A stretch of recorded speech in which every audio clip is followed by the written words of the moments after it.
In this video, I'm going to show you how to do a waistcoat stitch. If you know how to do a single crochet, then you're going to be able to do this easily. So first I'm going to show you how to do the stitch, then I'll show you how to do the turns if you want to make a blanket or a scarf or something like that out of it. So let's get started.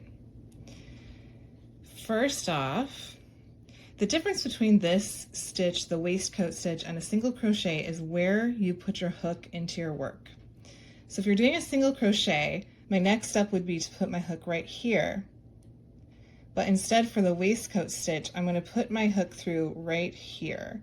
And I actually grabbed another smaller hook to show you right here. So the way you can tell where to put it through is there's the stitch, the V over top, that's the top of the single crochet. Then there's another bar, and then there's two little legs. So it's almost like under the bar between the two little legs, right? Like that. Okay, so now I'll show you with this hook. I'm gonna go right in here and push through. And I'm gonna pull up a loop, yarn over, and pull through both like you just a normal single crochet. So the next place I'm gonna go is right here.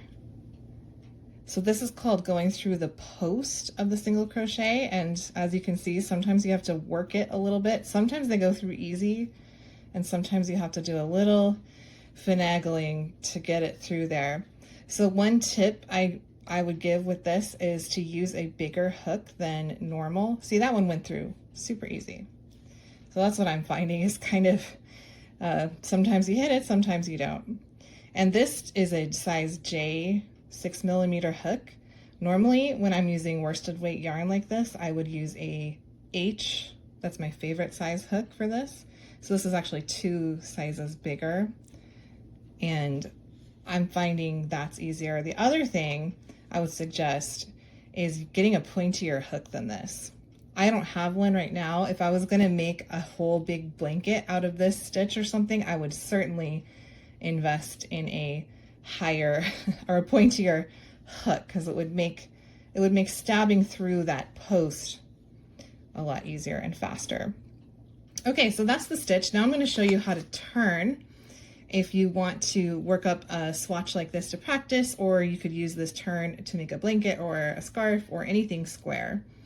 So when you get to the end, what I've been doing is just a regular single crochet actually in my very last stitch. So we're just going actually under the V here instead of in through the post like that.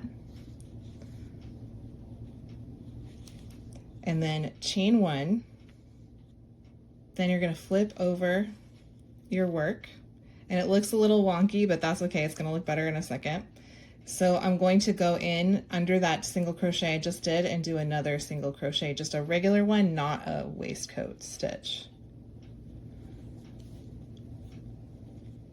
And now I'll start with my waistcoat stitch in this stitch right here, and I'll go through right there.